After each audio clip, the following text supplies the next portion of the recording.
अस्सलाम वालेकुम। कूक पाकिस्तान कूक दी अज दी पंजाबी बैठक जिहदे च साढ़े नाल शामले गुफ्तगू ने जनाब मोहम्मद हसनैन भट्टी साहब। आप कूक पाकिस्तान कूक दे आगू ने ते आप दी किताब है राह मदीना उहदे मुसन्नफ भी ने। ते ऐतकी जिहड़ी साडी बैठक हो रही है उहदे च असीं गल करांगे वड्डा पंजाबी इकट्ठ जिहड़ा मार्च दे विच असीं हर साल कराने आ। ते ऐतकी भी असी मार्च दे विच वड्डा पंजाबी इकट्ठ कराना है।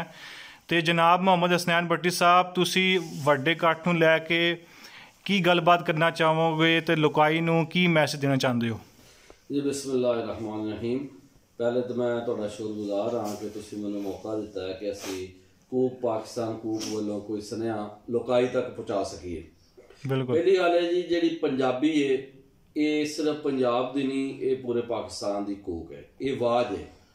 क्योंकि 80% आबादी जो पंजाबी बोलती है, मुख्तलिफ लहजे ने पंजाब तो लैके सिंध तक बलोचिस्तान तक अपना KPK दे विच पंजाबी बोली जाती है और ये सब तो वड्डी इत्थों की ज़बान है मरदमशुमारी के मुताबिक। इस तो अड आज़ाद कश्मीर की भी सब तो वड्डी ज़बान है और दुनिया की 5वीं वड्डी ज़बान।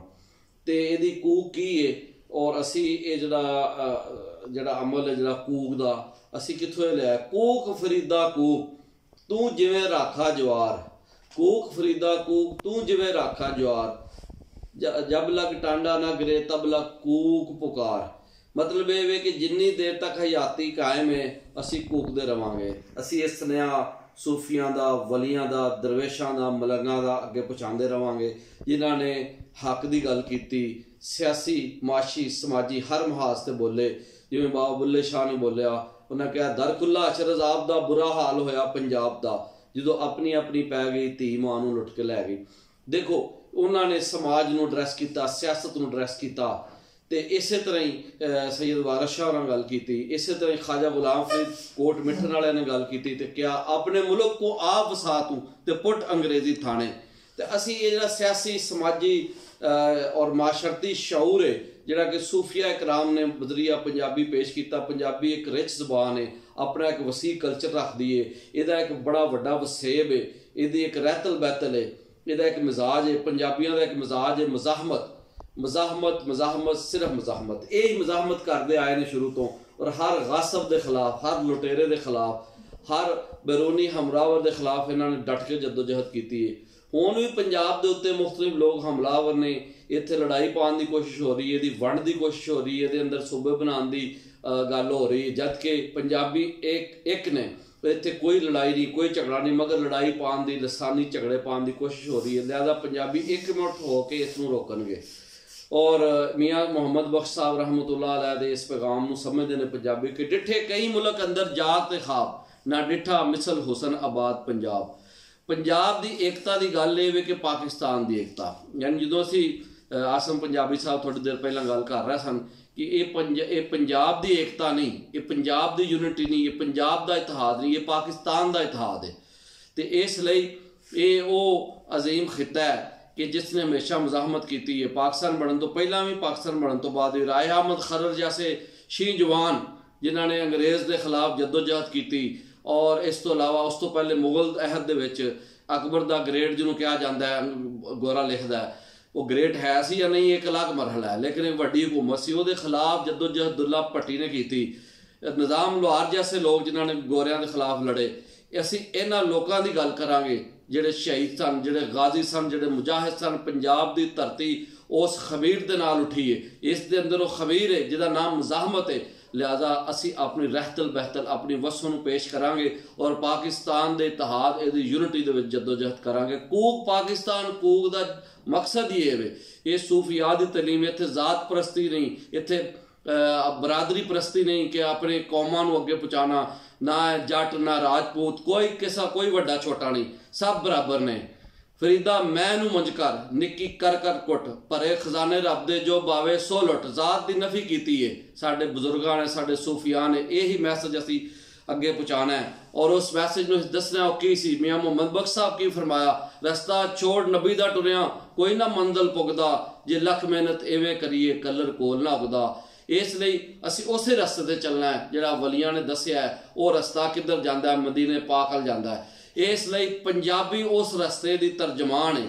ਪੰਜਾਬੀ ਜ਼ਮਾਤ ਦੇ ਅੰਦਰ ਉਹ ਮਵਾਦ ਮੌਜੂਦ ਹੈ। ਔਰ ਵੇਖਿਆ ਜਾਏ ਇਹ ਆਲਮ ਇਸਲਾਮ ਦੀ ਤੀਜੀ ਵੱਡੀ ਜ਼ਬਾਨ ਹੈ, ਯਾਨੀ ਅਰਬੀ ਔਰ ਫਾਰਸੀ ਤੋਂ ਬਾਅਦ ਤੀਜੀ ਵੱਡੀ ਜ਼ਬਾਨ ਹੈ। ਔਰ ਤਬਲੀਗ ਇਸਲਾਮ ਦੇ ਵਿੱਚ ਵੀ ਇਹਦਾ ਬੜਾ ਕਿਰਦਾਰ ਹੈ। ਇਸਨੇ ਰੋਸ਼ਨੀ ਫੈਲਾਈ ਹੈ। ਹੁਣ ਵੀ ਇਹ ਨੂਰ ਦਾ ਮੰਬਾ ਹੈ। ਇਹਦੇ ਵਿੱਚ ਸਿਆਸੀ, ਮੁਆਸ਼ੀ, ਸਮਾਜੀ, ਦੀਨੀ ਹਰ ਤਰ੍ਹਾਂ ਦਾ ਜਿਹੜਾ ਨਾ ਉਹ ਸਾਨੂੰ ਲਿਟਰੇਚਰ ਮਿਲੇਗਾ। ਔਰ ਹਜ਼ਾਰਾਂ ਸ਼ਾਇਰ ਨੇ, ਹਰ ਇਲਾਕੇ ਦੇ ਵਿੱਚ ਸੈਂਕੜਾਂ ਸ਼ਾਇਰ ਨੇ। ਉਹਨਾਂ ਨੂੰ ਸਾਹਮਣੇ ਲਿਆਉਣਾ, ਉਹਨਾਂ ਦੀ ਤਾਲੀਮਾਤ ਨੂੰ ਪੇਸ਼ ਕਰਨਾ। ਕੂਕ ਪਾਕਿਸਤਾਨ ਕੂਕ ਇਸ ਬਾਰੇ ਚਾਨਣ ਪਾਏਗੀ। ਸਾਡੀ ਜਿਹੜੀ ਤਨਜ਼ੀਮ ਹੈ, ਸਾਡਾ ਜਿਹੜਾ ਇਦਾਰਾ ਹੈ, ਆਪਣੇ ਦੋਸਤਾਂ ਦੇ ਨਾਲ, ਤੁਸੀਂ ਕੈਮਰੇ ਦੇ ਪਿੱਛੇ ਇਸ ਟਾਈਮ ਮੌਜੂਦ ਹੋ, ਚੌਧਰੀ ਨਜ਼ੀਰ ਅਲੀ ਗੁੱਜਰ ਸਾਹਿਬ, ਜਨਾਬ ਜ਼ਈਮ ਪੰਜਾਬੀ ਸਾਹਿਬ ਵੀ ਮੌਜੂਦ ਨੇ। ਜਾਤਕਾਂ ਦੇ ਬਹੁਤ ਵੱਡੇ ਲੀਡਰ ਨੇ, ਬਹੁਤ ਵੱਡੇ ਆਗੂ ਨੇ।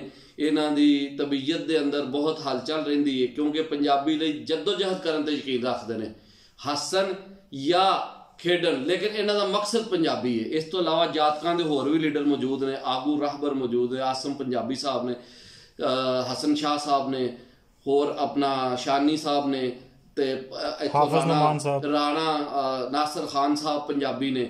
ਇਸ ਤੋਂ ਇਲਾਵਾ ਜਨਾਬ ਉਮਰ ਫਾਰੂਕ ਸਾਹਿਬ ਚੱਕ ਝੁਮਰੇ ਤੋਂ ਨੇ, ਜਨਾਬ ਵਸੀਮ ਸਾਹਿਬ ਨੇ, ਹੋਰ ਬਹੁਤ ਸਾਰੇ ਸੱਜਣ ਬੇਲੀ ਜਿਹੜੇ ਇਸ ਕੰਮ ਵਿੱਚ, ਸਾਦ ਸਾਹਿਬ ਨੇ ਚੱਕ ਝੁਮਰੇ ਤੋਂ, ਸਾਜਦ ਸਾਹਿਬ ਨੇ ਲਾਹੌਰ ਤੋਂ, ਚੌਧਰੀ ਮੁਹੰਮਦ ਨਦੀਮ ਅਸ਼ਰਫ ਸਾਹਿਬ ਨੇ। ਮੈਂ ਹਰ ਇੱਕ ਦਾ ਨਾਮ ਲੈਣਾ ਚਾਹੁੰਦਾ। ਜਨਾਬ ਉਸਮਾਨ ਮਾਨੀ ਸਾਹਿਬ ਨੇ, ਸਪੈਸ਼ਲ ਐਜੂਕੇਸ਼ਨ ਮੁਸਲਿਕ ਨੇ। ਹੋਰ ਬਹੁਤ ਸਾਰੇ ਬੇਲੀ ਸੱਜਣ ਜਿਹੜੇ ਕਿ ਇਸ ਕਾਰੇ ਖੈਰ ਸ਼ਰੀਕ ਨੇ। ਸਾਰੇ ਰਲਤ ਕਰਨਗੇ।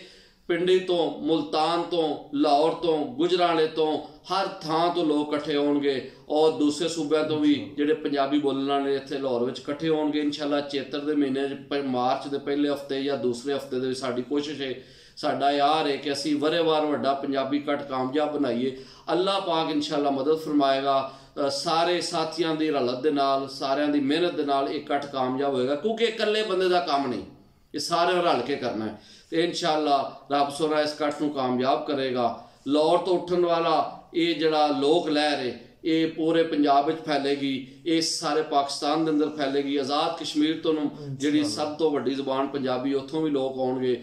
ਔਰ ਮੀਆਂ ਮੁਹੰਮਦ ਬਖਸ਼ ਸਾਹਿਬ ਦਾ ਪੈਗਾਮ, ਖਾਜਾ ਗੁਲਾਮ ਫਰੀਦ ਸਾਹਿਬ ਕੋਟ ਮਿੱਠਣ ਵਾਲਿਆਂ ਦਾ ਪੈਗਾਮ, ਇਸ ਤੋਂ ਇਲਾਵਾ ਹਜ਼ਰਤ ਬਾਬਾ ਫਰੀਦ ਦਾ ਸੁਨੇਹਾ, ਸ਼ਾਹ ਹੁਸੈਨ ਲਾਹੌਰੀ ਦਾ ਸੁਨੇਹਾ, ਜਨਾਬ ਬਾਬਾ ਬੁੱਲੇ ਸ਼ਾਹ ਕਸੂਰੀ ਦਾ ਸੁਨੇਹਾ, ਸੈयद ਵਾਰਿਸ ਸ਼ਾਹ ਜੰਡਿਆਲੇ ਵਾਲੇ ਦਾ ਸੁਨੇਹਾ, ਮੌਲਵੀ ਗੁਲਾਮ ਸੁਲੂ ਆਲਮਪੁਰੀ ਦਾ ਸੁਨੇਹਾ। ਇਹ ਸਾਰਾ ਸੁਨੇਹਾ ਇਹ ਪੰਜਾਬੀ ਜ਼ੁਬਾਨ ਇਹ ਸੂਫੀਆ ਦੇ ਨਾਲ ਭਰੀ ਹੋਈ ਹੈ। ਸੈयद ਮੁਹੰਮਦ ਹਾਸ਼ਮ ਸ਼ਾਹ ਅਜਨਾਲਵੀ, ਹਾਲ ਮੁਕੀਮ ਉਹਨਾਂ ਦਾ ਮਜ਼ਾਰ ਹੈ ਜੀ, ਥਰਪਾਲ ਰਈਆ, ਨਾਰੋਵਾਲ, ਜ਼ਿਲ੍ਹਾ ਨਾਰੋਵਾਲ ਦੇ ਕੋਲ ਉਹਨਾਂ ਦਾ ਮਜ਼ਾਰ ਹੈ। ਉਹਨਾਂ ਦੀ ਤਾਲੀਮਾਤ, ਇਸ ਤਰ੍ਹਾਂ ਹੋਰ ਜਿਹੜੇ ਸੂਫੀ ਸਿਆਣੇ ਵੱਡੇ ਬਜ਼ੁਰਗ ਦਾਨਿਸ਼ਵਰ ਨੇ। ਤੇ ਉਸ ਤੋਂ ਬਾਅਦ ਵੀ ਜਿਹੜੇ ਸ਼ਾਇਰ ਹੁਣ ਪੰਜਾਬੀ ਦੇ ਮੌਜੂਦ ਨੇ, ਜਿਹੜੇ ਹੁਣ ਦੇ ਸ਼ਾਇਰ ਨੇ, ਉਹਨਾਂ ਨੂੰ ਬੁਲਾਵਾਂਗੇ। ਤੇ ਬਾਲ ਵੱਡੇ ਛੋਟੇ, ਨਿੱਕੇ ਵੱਡੇ, ਸੁਆਣੀਆਂ ਸਭ ਇਕੱਠੇ ਹੋਣਗੇ, ਕਿਉਂਕਿ ਸੁਆਣੀਆਂ ਤੋਂ ਬਗੈਰ ਵੀ ਇਕੱਠ ਕਾਮਯਾਬ ਨਹੀਂ ਹੋ ਸਕਦਾ। ਇਸ ਲਈ ਕਿਉਂਕਿ ਇੱਕ ਸੁਆਣੀ ਦਾ ਮਤਲਬ ਇਹ ਕਿ ਇੱਕ ਮਾਂ ਦਾ ਕਿਰਦਾਰ, ਉਹ ਆਪਣੇ ਬੱਚੇ ਨੂੰ ਜਦੋਂ ਤਾਲੀਮ ਦੇਗੀ ਪੰਜਾਬੀ 'ਚ ਤੇ ਪੰਜਾਬੀ ਤਰੱਕੀ ਕਰੇਗੀ। ਲਿਹਾਜ਼ਾ ਪੰਜਾਬ ਤੇ ਪੰਜਾਬੀ ਦੀ ਤਰੱਕੀ ਦਾ ਮਤਲਬ ਪਾਕਿਸਤਾਨ ਦੀ ਤਰੱਕੀ, ਪਾਕਿਸਤਾਨ ਦਾ ਇਤਿਹਾਦ। ਪਾਕਿਸਤਾਨ ਜ਼ਿੰਦਾਬਾਦ, ਪੰਜਾਬ ਜ਼ਿੰਦਾਬਾਦ। ਸੁਖੀ ਵਸੋ ਸਾਰੇ ਬੇਲੀ। ਕੂਕ ਪਾਕਿਸਤਾਨ ਕੂਕ ਪੰਜਾਬੀ ਨੂੰ ਸਕੂਲਾਂ, ਕਾਲਜਾਂ ਤੇ ਦਫ਼ਤਰਾਂ 'ਚ ਲਾਗੂ ਕੀਤਾ ਜਾਏ। ਪੰਜਾਬ ਦੇ ਲੋਕਾਂ ਦੀ ਇਹ ਜਾਇਜ਼ ਮੰਗ ਹੈ। ਔਰ ਇਸ ਮੰਗ ਦੇ ਹਵਾਲੇ ਨਾਲ ਔਰ ਇਸ ਸਿਆਸੀ ਸ਼ਊਰ ਦੇ ਹਵਾਲੇ ਨਾਲ ਸਾਡਾ ਇਕੱਠ ਇਨਸ਼ਾ ਅੱਲਾਹ ਤਾਲਾ ਮਾਰਚ ਵਿੱਚ ਹੋਏਗਾ। ਰੱਬ ਸੋਨਾ ਸਾਨੂੰ ਕਾਮਯਾਬ करे। आमीन। रब राखा ते अल्लाह बेली। बहुत बहुत शुक्रिया जनाब, बहुत बहुत शुक्रिया। अल्लाह, बड़ी मेहरबानी।